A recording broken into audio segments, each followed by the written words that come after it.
Sir गेल्या 10 वर्षामध्ये मोदीजींच्या नेतृत्वाखाली भारतातील खेळाडूंमध्ये जे फरक पडलेला आहे, तर यावेळेस प्रथमच असं घडलंय की चायनाचे खेळाडू मागे होते आणि पहिल्या 2 स्पॉटसाठी भारतीय खेळाडू होते. आपण काय म्हणता? नाही, ही खरोखर आनंदाची गोष्ट आहे की पहिल्या दोन्ही स्पॉटवर म्हणजे या स्पर्धेच्या फायनलमध्ये खेळणारे दोन्ही खेळाडू या आपल्या भारताच्या खेळाडू होत्या.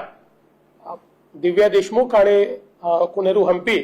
मला असं वाटतं ही पण आपल्याकरता अतिशय अभिमानाची गोष्ट आहे आणि म्हणूनच जसं दिव्या देशमुख यांचा आपल्याला अभिमान आहे तसंच आपल्या दुसऱ्या खेळाडूचा देखील कुनेरूचा देखील आपल्याला निश्चितपणे अभिमान आहे आणि आपल्या खेळाडूंनी इतर सगळ्या देशांना मागे टाकत आपल्याच 2 खेळाडू या अंतिम फेरीत पोहोचल्या किंवा फायनल खेळल्या ही देखील मला असं वाटतं खूप महत्वाची गोष्ट आहे. बुद्धिबळाच्या खेळात साधारणपणे दाक्षिणात्य बुद्धिबळपटूंचं वर्चस्व आतापर्यंत आलं, पण एका मराठा मुलीने 19व्या वर्षी सगळ्यात महत्वाचं वर्चस्व जागतिक स्तरावर उमटवलं. हे फार मला असं वाटतं विलक्षण अशा प्रकारचं आहे, कारण इतक्या कमी वयामध्ये म्हणजे किशोरवयीन मुलगी फायनल पर्यंत पोहोचते आणि 19व्या वर्षी या ठिकाणी अशा प्रकारे एक महत्वाचं ज्याला आपण एक आता isakal.com आहे देशातील नंबर 1 ची मराठी न्यूज वेबसाईट.